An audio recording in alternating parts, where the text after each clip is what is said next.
Hello, I'm Mike Gelb, and this is the Consumer VC podcast, where we discuss the intersection of venture capital and consumer innovation. If you're enjoying the show, you can subscribe to my newsletter where you'll receive every new episode a week early. Head to theconsumervc.com and click subscribe. All content and episodes are for informational and entertainment purposes only and is not investment advice.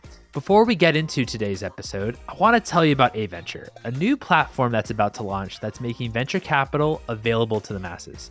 It doesn't matter if you're accredited or non-accredited. aventure provides an opportunity to diversify your investment portfolio and invest in private funds.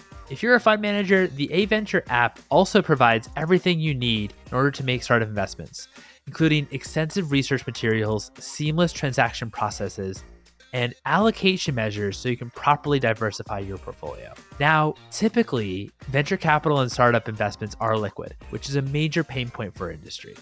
aventure is fixing this by offering periodic withdrawals for its investors. I and many others in this industry are so excited about this launch. They are preparing to list their first fund in the beginning of next year.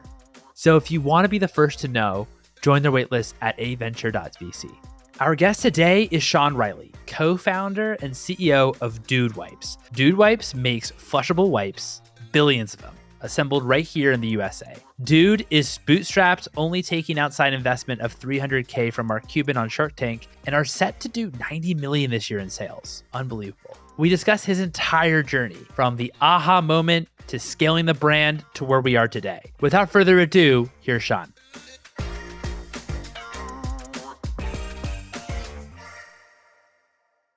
Sean, thank you so much for joining me here today. How are you?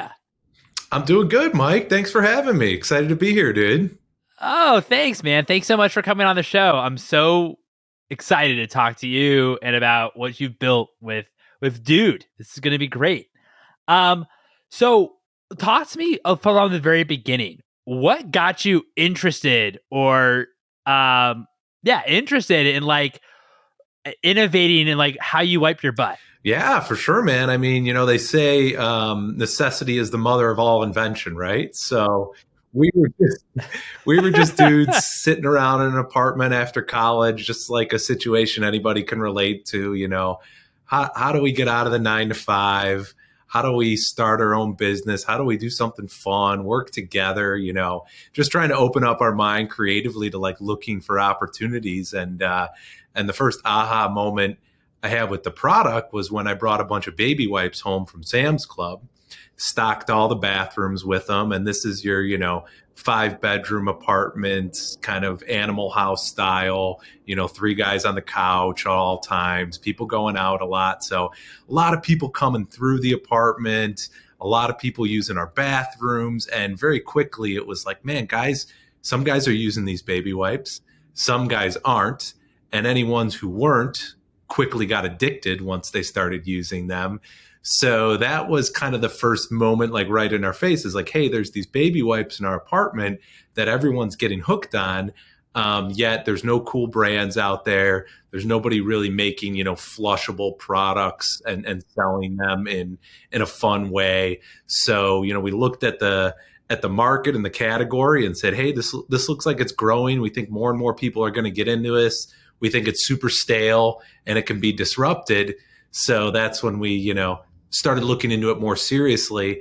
And the Dude Wipes brand came about just, from dudes sitting around. What should we call it? Dude Wipes, right? Pretty simple. So we thought, and then we started ideating like, what does that brand mean? And a lot of that came from like, we want this brand to be fun, approachable, blunt, talk about going to the bathroom where, other big toilet paper conglomerates are dancing around the subject. Right. So then we started crafting like the look and the feel of the brand.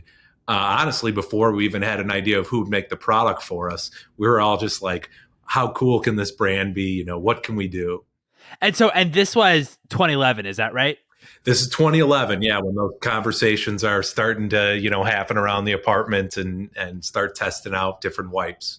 So you were testing out different wipes. What made for, like a good wipe, and how did you approach, initially, after you kind of talked about, okay, this is kind of where we kind of see ourselves as a brand wise, very fun, kind of making fun of ourselves in terms of what you actually do with the product, right? And kind of having a lot of fun around it.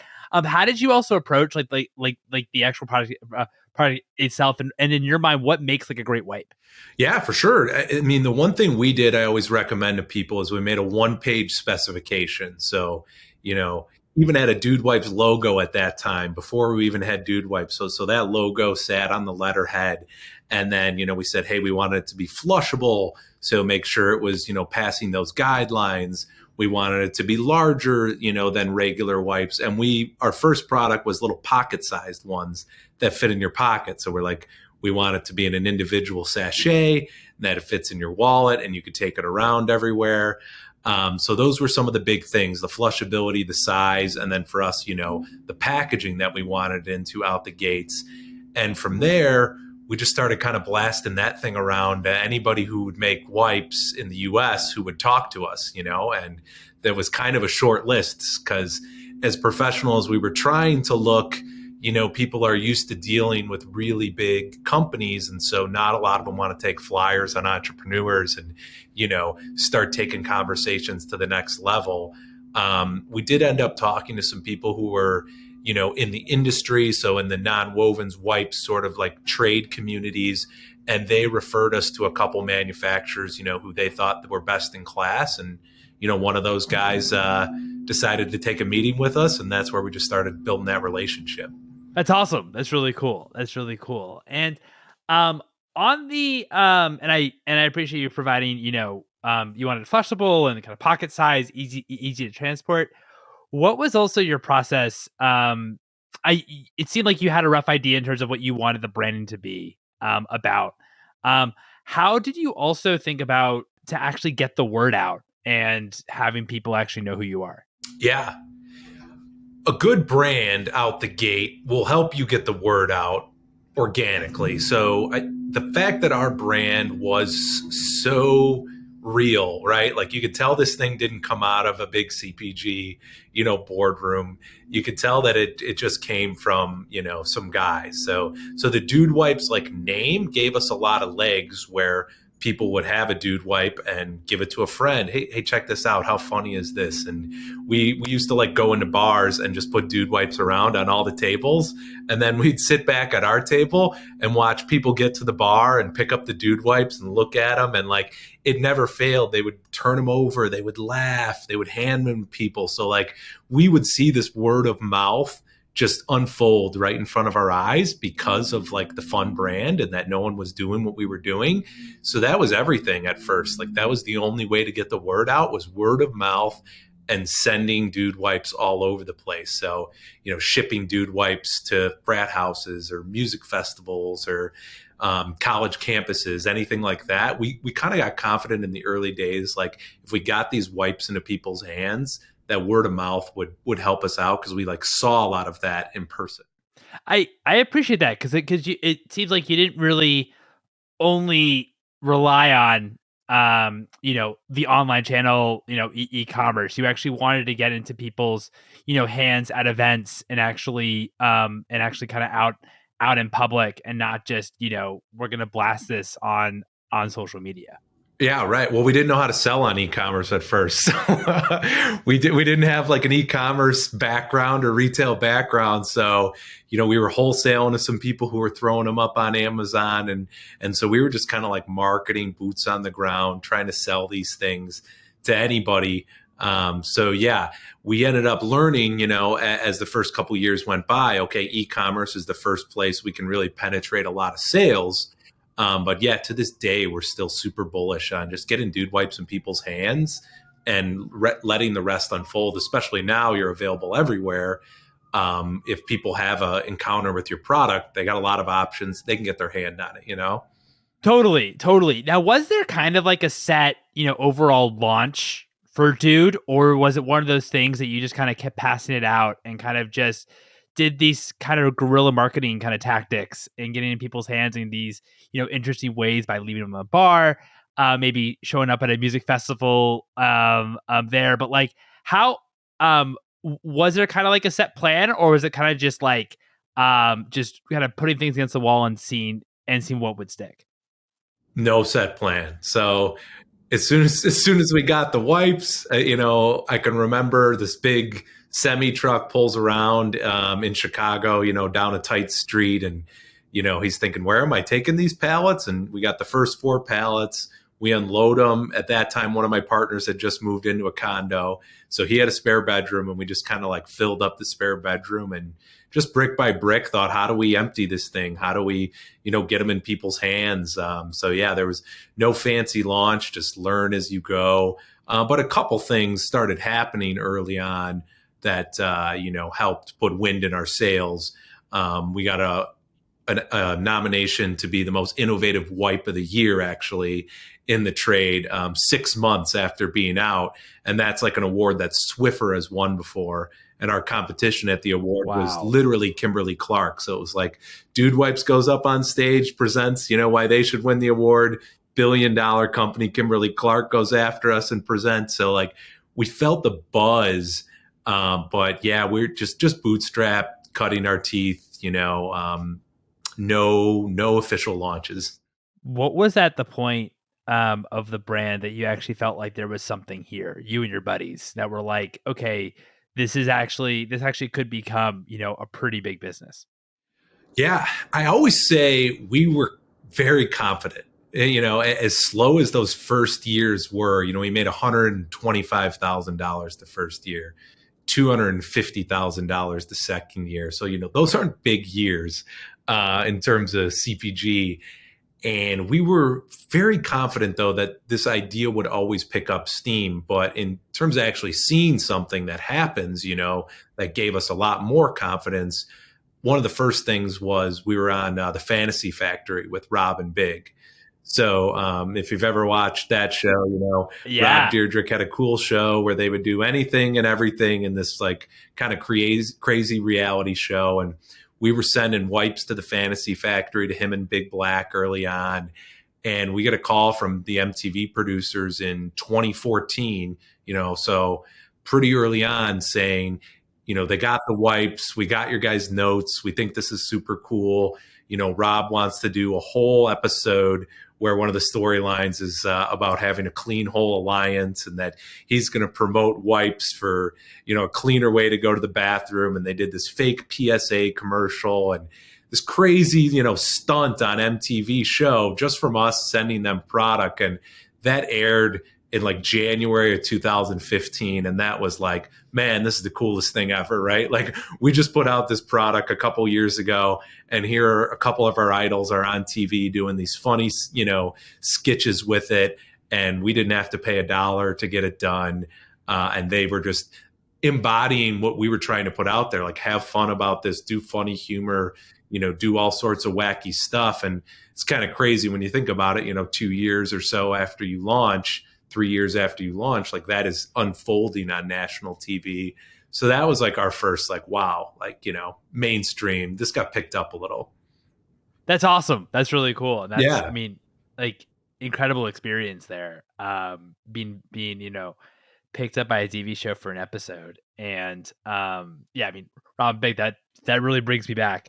For sure. Watching that. That's awesome. I know that you're bootstrapped, but was there any point among your journey, in the early days when, you had, I just said like 125K the first year, you heard 250K the second year. Was there any point that you were thinking, okay, this is going to be a large business, because it has turned into a, very large business. Maybe we should be thinking about bringing on, venture capital or even, strategic angel investors at all. Right. Or was the idea on the plan just to always remain bootstrapped and you being owners of it? So early on, we did try and raise money, in the first couple years, but it was so small and we weren't guys who had a bunch of experience. So there wasn't really a reason to believe, for angels yet. So, those first couple years, we almost got to the point where we're like, hey, we're spending too much money, too much time trying to get money right now. Like we need to just be focusing on selling and building. So those early rejections like kind of galvanized a little bit of like, let's just grow and go sell and figure this out on our own. then we do end up getting a seed investment when we're on the Shark Tank in 2015. Right. So it's actually been about 7 years to the day since our episode aired. So that is like we're in the process of going from 250,000 to about 1.5 million that year.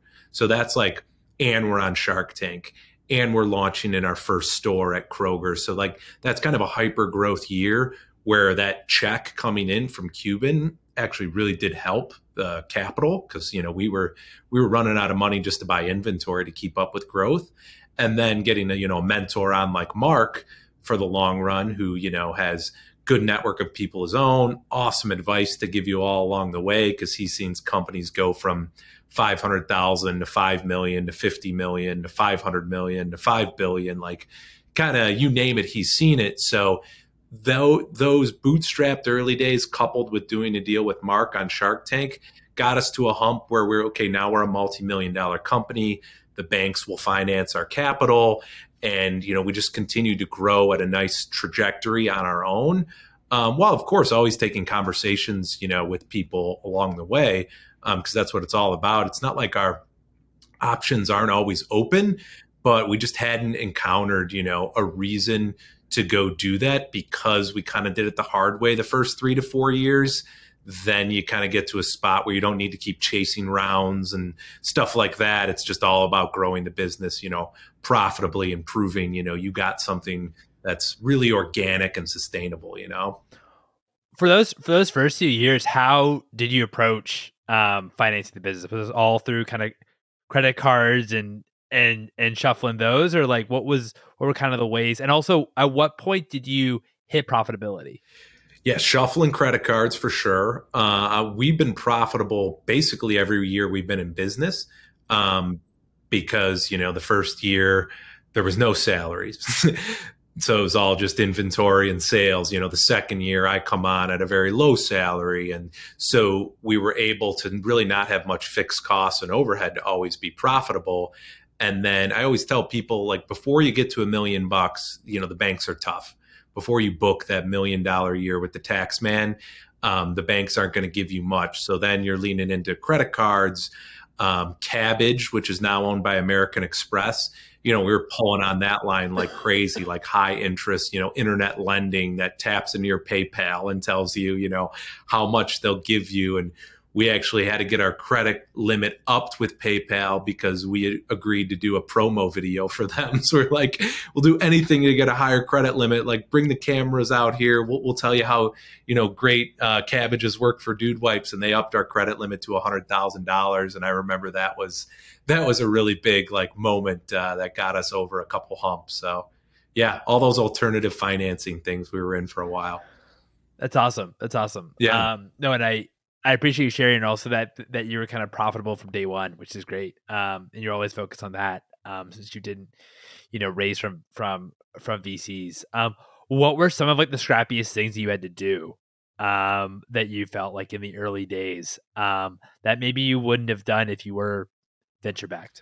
Yeah. I mean, everything would have been different, I think, if we were venture backed. One of my favorite stories was early on when we didn't want to pay for boxes. So we'd get these big wholesale orders that a ton of dude wipes would fit in. And there was a garbage dump nearby that had a big recycling cardboard center.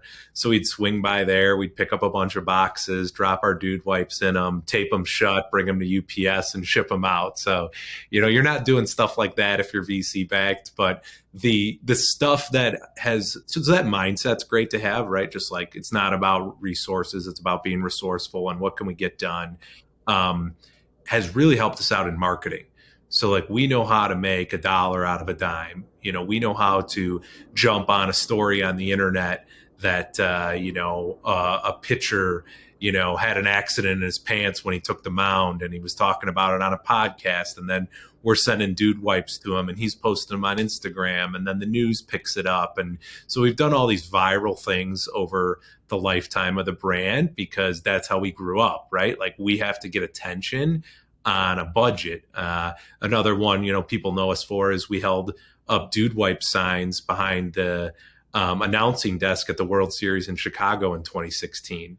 And, that was going viral on Twitter, that there was just these big dude wipe signs behind A-Rod's head, and we were guys living in Chicago. Cubs were in the World Series. We see this thing set up on, Clark and Addison every night. We're just like, wait a minute, let's go out there with some signs and essentially picket our way onto national TV. So those are some fun stories. And those are things that, as we grow and build the team and hire, marketing agencies and stuff like that, we're always making sure that they, realize, hey guys, let's continue to act this way and double down on those scrappy opportunities while we're going to go pay for media and advertising now, to reflect a company of our size. We still hold on to those values. So that, which I've talked about before, like the bootstrapping values that you get are super valuable, where venture capital, sometimes you just don't have that same scrap when you were living comfortably out the gate,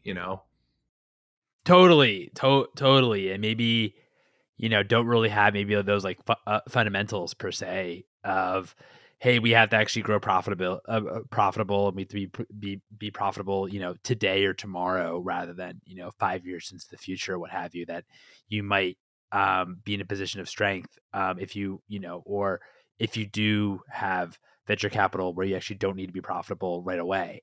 And you kind of lose maybe that like those kind of business fundamentals, so to speak. I think another interesting thing about that is like it really shows that the product is working with the consumer when someone has bootstrapped it to life, because you can't advertise it to death, because anybody can take a couple $1 million and show you a couple million in sales in the early years and say, hey, look at, like, this is working, look at the sales. But like that's not sustainable, right? Eventually you have to stand up on your own legs and be profitable in any business at some point. That day comes. And so early brands who develop that without that big budget, for me, if I'm just looking back, non-dude wipes anything, it just shows, hey, the customer likes this offering from that company, and they were able to get it going on their own. Totally. What were some of the elements that you learned from your customers, maybe in the early days, that maybe affected how you approach marketing, or maybe affected, overall your brand positioning? Yeah, brand positioning always been evolving. So like, we come out with this brand day one, and it was maybe too crude and too crass, and it was probably targeted to like 18 to 23-year-olds, like it was.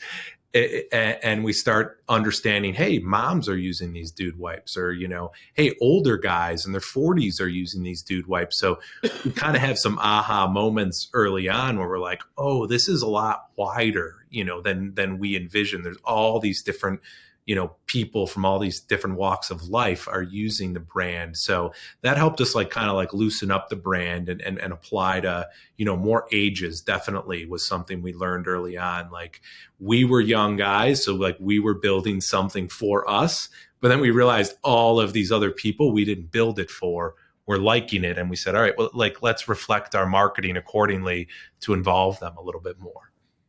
No, that's actually really, really interesting. How you actually had to broaden your customer base and also had to change some of the language. As you kind of see different, use cases for dude wipes. Talk to me a little bit about like your Shark Tank experience. I mean, how did you get selected for the show, all the way to how was the experience actually being on the show, and also how it's been working with Marc? Yeah. So getting on the show, like anything, it took a couple tries. So, we applied 1 year, we got past a couple rounds with the producers, and then, got cut.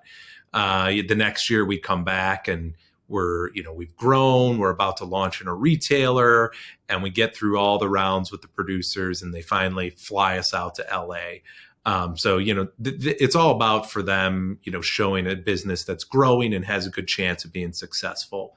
So yeah, we finally get the shot out to LA and go out on the show, and it's pretty much what you see on TV. Like it's reality TV at its finest. You walk out there, the sharks don't know who you are.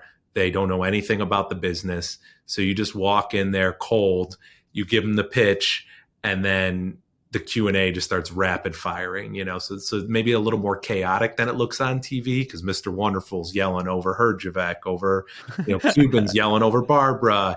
It's a little crazy because they're all trying to get answers and trying to get a deal on the show. But it was a huge moment for the brand. And once you get past those, early nerves of walking out there and pitching, you're a little nervous at first, then you're in the zone because you're answering questions about your business that you've prepared diligently for, so then you're into the deal making process. And that's when, Cuban was out on our episode, Herjavec and Mr. Wonderful were both in, but they were beating us up over 2.5% of equity. So we were like, hey guys, like, we're already up where we came from. This is the highest we're willing to go. And they were fighting back and forth over 2.5%. And that's when Cuban, who had been out for about 30 minutes, stood up and he said, I'll take it at exactly what you're asking for. Just stood up. We shook his hand and he swooped it right away from him. And they show after we left, he's like, because he even said he wasn't a wipes guy. I'm not a wipes guy. For that reason, I'm out. But after we left, he was saying, you know what, those are smart, hardworking guys. I think they're going to get it done. So he was betting on the jockeys, more than the horses at that point. And that's why he came in. So that was how the deal all went down, super exciting and Super Bowl moment for the brand to be on Shark Tank. There's plenty of people who that's what they know us from. And we've been on 2 update episodes since. And, so a lot of notoriety and press that we didn't have to pay for has come from the show that you really can't put a value on essentially at this point. Totally. What were some of, and I appreciate you walking us through the entire, sequence of the show.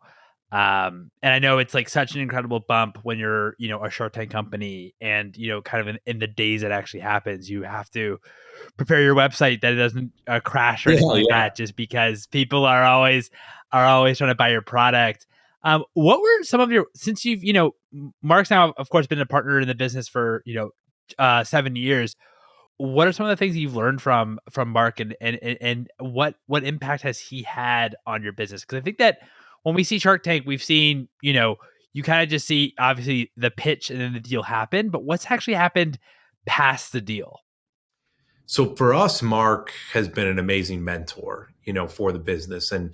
And he's done some really cool things like, got involved in one of our marketing videos and did a cameo there. I saw that. That's awesome. Yeah. And he's always shouting out Dude Wipes. He was just in Forbes and, Dude Wipes got a plug in his Forbes issue. And so he's always promoting us and kind of cheering us on. And early on, the team had some kind of like nuts and bolts things that could help us out. Probably the one thing that maybe people don't conceive is like a shark can't at the same time, they can't sell product for you or they can't operate your business for you, like we all know from, investors is, they sit at a top level and provide insight and capital. So, Marc's insight has really helped us early on. You're like an entrepreneur and you're gasping for air, right? Like you're trying to make sales, you're trying to grow wherever you can. It's very frantic. And like Marc from an outsider's perspective would be like, hey guys, you're trying to do too much. You're trying to sell in all these stores, but you guys just got into 200 targets. Why don't you focus all your effort on winning in those 200 targets and then move to 400 targets? And, so he likes to kind of preach focus and his line is don't drown in opportunity. And I think early on we were drowning in opportunity. And I don't think that's too untypical for early entrepreneurs and first-time entrepreneurs. You just want to win and you want to sell and you want to get everything done at all costs. But when you have someone who's sitting from an outside strategic perspective, they're able to kind of focus you in and give you some good advice there. And, so Marc's not looking for what's going right in the business. He's looking for what's going wrong. Tell me what problems you're having. Tell me things you don't know. Tell me what's worrying you. And I will give you my advice or point you to some resources to try and solve that problem. So he is very vocal about that on his updates. Like, don't just, tell me about all the rainbows and sunshines going on with Dude Wipes. I want to hear about all the down and dirty issues, because he's like, if you don't tell me those things, I can't help you. So yeah, just just that outside mentorship from very smart guy who's seen, so many different business experiences, has been invaluable. And we don't know, where we'd be without it. Of course, we're entrepreneurs. We'd still be successful. We'd figure it out one way or another. But at what cost, without having, and venture capital does a great job of that sometimes too. When they come in and they have dedicated resources with their capital, and you're getting insight from guys who have done something in your industry before too. So that's been our, sort of big cheerleader mentor. What was your first crack at expanding into retail and becoming like an omnichannel brand? And how did you think about which retailer you wanted to partner with from the get-go? So from the get-go, it was anybody who would give us a meeting. Right. For sure. So like I can remember early on, we got meetings with like Walgreens because they were local to Chicago. And this is, way before we actually got a brick and mortar to say yes. And, we're sitting in there and we're pitching the product and we're so excited. And it's like, these guys took the meeting as a flyer. Like our business had no business being in Walgreens at that point. It was too small. It didn't make sense, but you're kind of taking anything you can get early on to find that one that you can learn from, even if it's like a failure, just somebody who's going to give you a shot and put you, on shelf and national distribution. So if I was doing it now, I'd have a little smarter way to look at it. And I'd be like, hey, who sells the most toilet paper? Let me make a short list. Let me go at all those guys. But early on, it was, what decision makers will meet with us. And Kroger ended up being that first decision maker that would meet with us. And so we got a meeting with the national buyer of toilet paper in Cincinnati, at Kroger. And that was like, that was our big first meeting where we had to be, make it or break it, come in there, all the info laid out. We were really able to show them all our success on Amazon. So that's what ended up getting retailers to believe was, hey, we're doing $1 million on Amazon.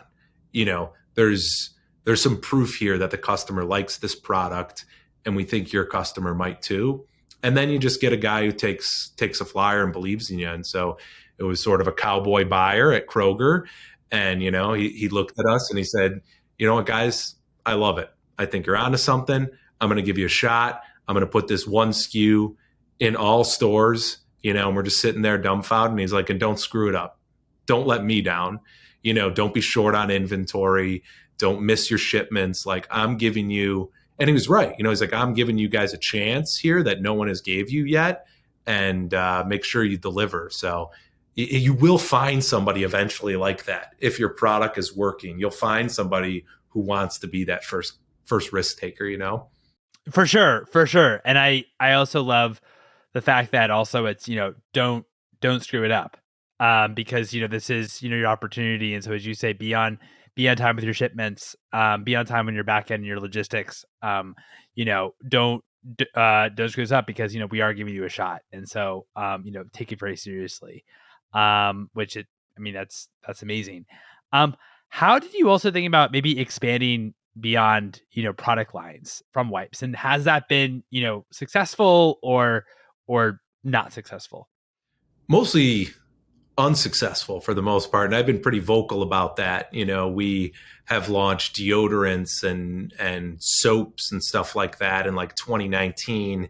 And it was really off of the playbook of making the brand a platform, which I think you hear a lot in private equity, like, hey, platform this brand out and enter all these different categories and stuff like that. So we were trying to kind of run that playbook and introduce, new categories and new SKUs with the Dude brand. Cause, we think the Dude brand's cool, right? Like what can it do, And what we ended up realizing, was a company like us doesn't have the capital structure to support multiple fronts. We have to be concentrated on supporting the marketing and the inventory and the mission of Dude Wipes, especially when your initial idea is still growing like hotcakes. It's probably not a good idea to do anything else. And that's what we learned. And COVID is what hit and really taught us oh yeah, you guys need to only be focusing on dude wipes, because we were selling them faster than we could produce them.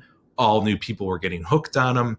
The business was tripling, in 1 year. And we decided to cut everything that wasn't a distraction and double down on dude wipes. And, the business has been much better for it.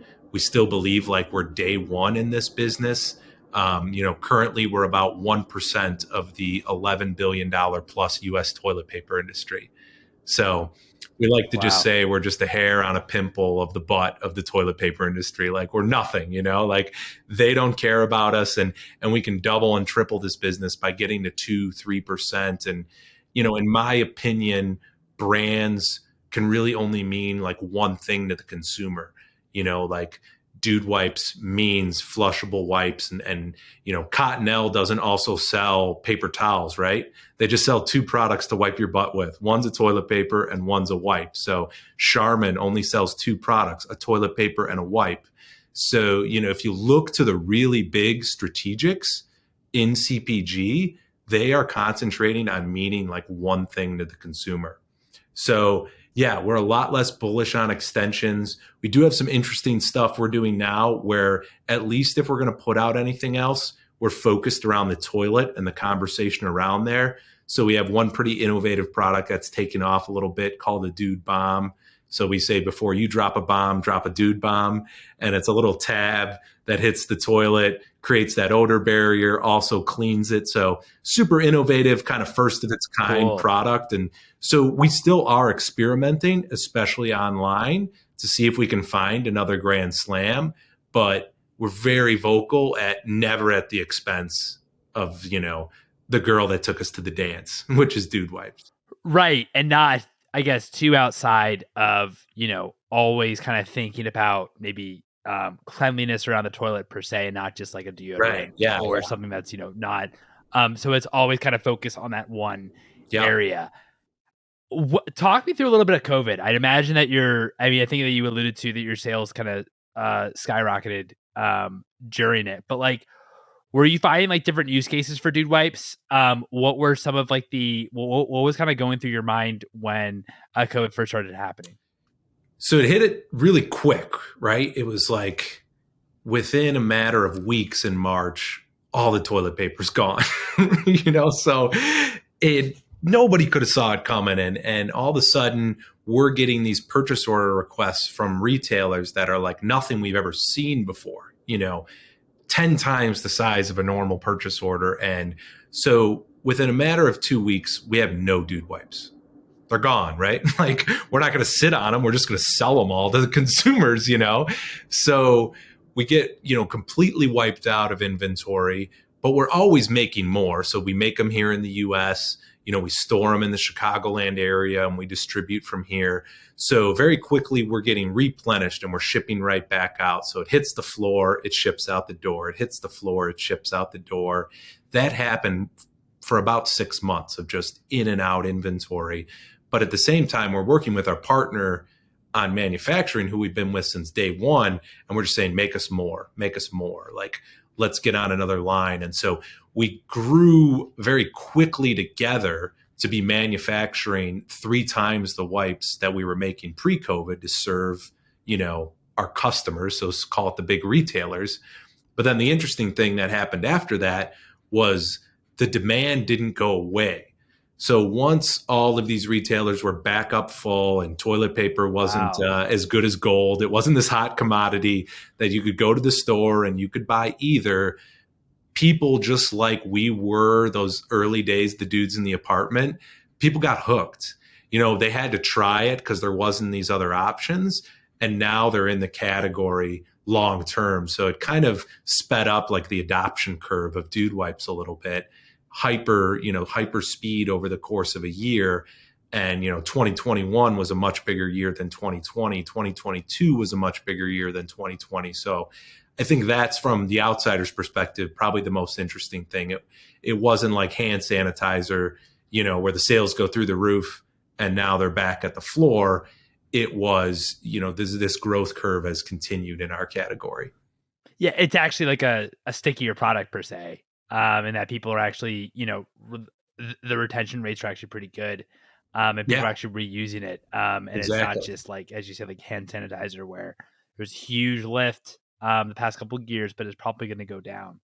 The product Or is not sticky though. has gone down. You don't want a sticky butt, So it's a nice Yeah, no, for sure. For sure. For sure. Product is not sticky though, for sure. For have sure. it is sticky for For sure. sure. No, and that's a great point, and that is something we always knew, but like certain things happen where it really makes it obvious to you. Oh wow, this is that sticky. Why do you think like the product is that sticky or like the retention rate's so good? Is it the branding? Is it like the touch and feel? Like, because I'm sure you have a number of competitors now that are trying to get in the space. But when you take a look back and you think about people kind of keep coming back for dude wipes and coming back for dude wipes, Yeah. what do you kind of believe is like the reason what kind of keeps them coming back? It is that a wipe gets you much cleaner than a dry piece of toilet paper. At the end of the day, a wipe cleans you, gets everything out. A dry piece of toilet paper is scratchy, leaves things behind. So that's a better experience, right? People don't know that that's a better experience. So a brand is what helps you get people to try this new experience and buy into this new experience and then have some loyalty because of it, hopefully, right? Like, hey, we like these guys' story. I like this brand. They offer us higher quality products. So we are premiumly positioned in our category to be like the Ferrari of butt wipes, right? But we only cost $2.99 at Walmart. So like it's an approachable premium, and the brand does all these amazing things to get you to try it and have loyalty. But at the end of the day, if anybody tells you, that the category adoption isn't the primary growth lever for their brand, they're too delusional about their brand. Like no brand can be so great that it can fight against the declining category or like a suboptimal experience. So brand is like that amazing secret sauce. And when you do something first like us, we always say around here, it's one of our company values. If you ain't first, you're last. So, Dude Wipes is the first people to make a product native to this category. Hey, we don't make toilet paper. We only make flushable wipes. This is a better experience. First guy to do that. And now we're at scale. It's hard to catch that person at that point. So yeah, we're trying to just escape competition than rather compete with people. And when you're in a growing category, it's not a brand dogfight. Like if you're selling beef jerky or energy drinks or whatever, like household penetration is pretty much at where it's going to be at, maybe growing a little bit, but then you're really jockeying for position and what does my brand mean and how do I bring that newness, which is a great like business exercise to be in, but we're in a growing category and a growing habit. So I would call that a better position to be in than like a saturated category. Yeah, no, that's a really, really great point. Overall, it seems like once people understand how it's better than toilet paper, that they just get hooked and they want to keep kind of coming back to it. And because, it is a premium Right. versus toilet paper, but at the same time, maybe it's still reachable, for many people. And something that they really, really want and, because it really actually does affect them. How do you also approach partnerships for Dude Wipes? Like I know that you sponsored, for example, a NASCAR driver and has done like some like kind of interesting things. How do you think about maybe where your consumers are and how to reach them through different partnerships that you're doing? One thing we always look at is like brand sponsorship fit. So like our NASCAR driver has to have a personality that can talk about Dude Wipes and have fun about it. So, we always say anybody can be a dude. The way we define it around here is like a fun, loving person who doesn't take life too seriously. So if we're going to be with a golfer, we're with Harry Higgs because he's the guy who, lifts his shirt up and shows his belly at the Waste Management Open and, crushes a beer on the 16th. Like that is like a kind of guy who matches the brand. And those are the kind of people we want to be behind. So like always that's, for us a huge lever. And then it's like, where are our customers hanging out? So, a lot of guys are our consumers, so they're hanging out in golf. And, the people who buy dude wipes at Walmart are watching NASCAR. And, we're doing soccer sponsorship with an MLS team right now because a lot of younger kids are watching soccer, and those are ways to get in front of them. So, yeah, it's like finding people who fit with us and can tell the story and the message, and then, getting with these different sponsorships where our consumers are hanging out. Appreciate that you said it's not just, where we believe our audience or our audience could be headed, but it's also that we need the person we're partnering with to actually be, someone that doesn't take life too seriously and kind of has the same kind of ethos that a dude was actually founded upon. And so that's actually pretty cool and interesting about how you actually select your different kind of partnerships and the people that you want to be associated with dude, which is pretty cool. And that goes down to like the micro influencer level for everyone out there doing influencer, marketing and research and stuff too. It's like big or small, just find people that align with your brand, make that your first like gating item, and then go knock them out. But just because somebody's got a good rate, they got a great rate for this following. Well, if they don't match your brand, you're not going to get that ROI. You're not going to get that like hook, Right. No, totally. And then it's just inauthentic, Yeah, right. And so, nobody likes inauthenticity. So, yeah, then it feels like an ad. Exactly. How do you think overall? I mean, obviously, I think you're projected to do like 90 million this year in sales. Is that right? Which is extraordinary. Yep. That's incredible. Where do you think about overall now, the vision for Dude Wipes and or Dude products? Is it eventually to, entertain and like an acquisition? Is it to run this throughout your whole life? I mean, what do you kind of think about overall, like the actual vision of a company in terms of ownership? Yeah, in terms of ownership, we are always open to partnerships, right? Like every time we reach a new plateau, it's like, do we need a partner to get to this next level? So different challenges may present themselves. We're like, hey, we got to go raise $70 million. I mean, one comparison I like to do is we're POSing about the same right now, so sell through at retail, as Liquid Death. So we could raise $70 million and go put it to work, but it's about when we could really put that to work in a productive way. So we're really figuring out like the platform and the formula right now to understand where all this capital would go. And each year we're getting so much better at that, at one point it could be interesting to like go get some rocket fuel, put it into this, bring on a partner, do some scaling, some things like going international, like take more of a build out and more of a team.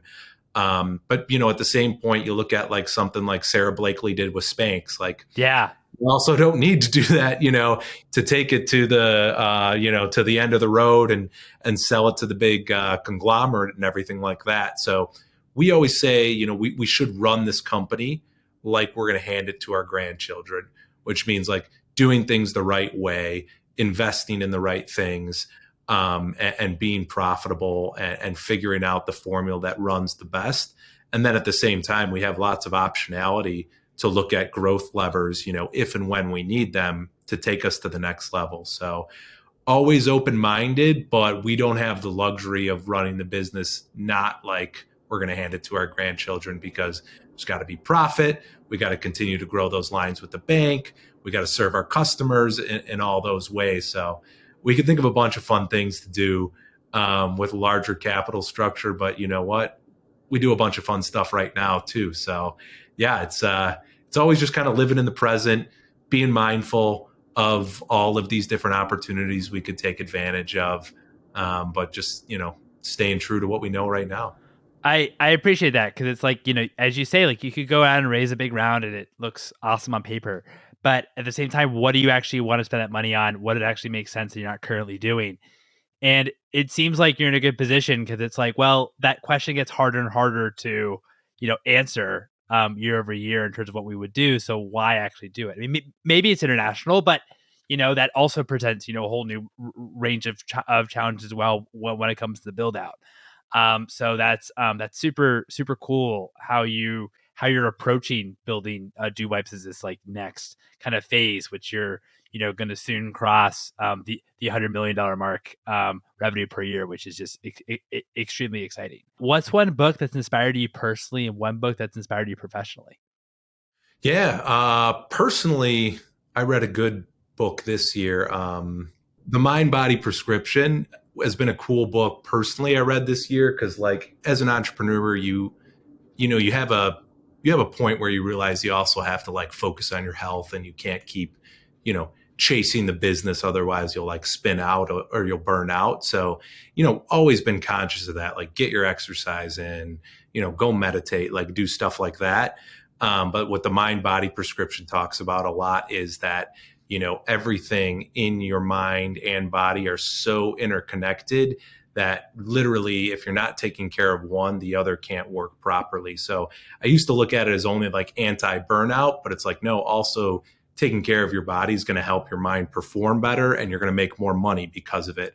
And then taking care of your mind appropriately is going to help prevent all sorts of injuries and skin diseases and all these different things that they go down in the book that typically are, doctors will prescribe them as like that was a physical ailment. This guy's finding out, no, really, that was a mental ailment that was manifesting itself physically in, an ulcer or a sore back or a sore neck or eczema. He's essentially proving these things aren't physical diseases. They started with a mental issue. So yeah, mind, body, and just kind of doubling down on just trying to be really mindful of both things because how, much they interplay. And then on the business books, I think I've heard some guys talk about them on your podcast before, but just the Jack Trout, Al Reese, classics on positioning. Marketing Warfare is one that I really liked by those guys. And that was essentially that whole lesson about like not making do deodorant was basically every war in the history of mankind has been won on who had the most concentrated troops on the most narrow point of attack. So it's like you got to like line up the troops and just attack one spot. And that's when we, started having good takeaways. Like we just got to line up the capital and the energy behind this disrupting toilet paper mentality and focus and go after it and just position solely there kind of deal. Amazing. Amazing. Sean, this has been such a pleasure. Thank you so much for your time. Mike, thanks for having me. And keep pumping out the great work. It's helping guys like us listening, to all the different guests you come on, because you get a lot of people with great experience, whether you're bringing on founders or, the VC community. You're helping people understand a pretty complicated landscape. So I appreciate you having me on. That's super kind, Sean. That's super kind. Well, I really appreciate you listening to the show and really grateful for you to come on it. So thank you. Right on, dude. And there you have it. It was such a pleasure chatting with Sean. I hope you all enjoyed it. If you enjoyed this episode, I'd love it if you'd write a review on the Apple Podcasts. You're also welcome to follow me, your host, Mike, on Twitter @MikeGelb, and also follow for episode announcements @ConsumerVC. Thanks for listening, everyone.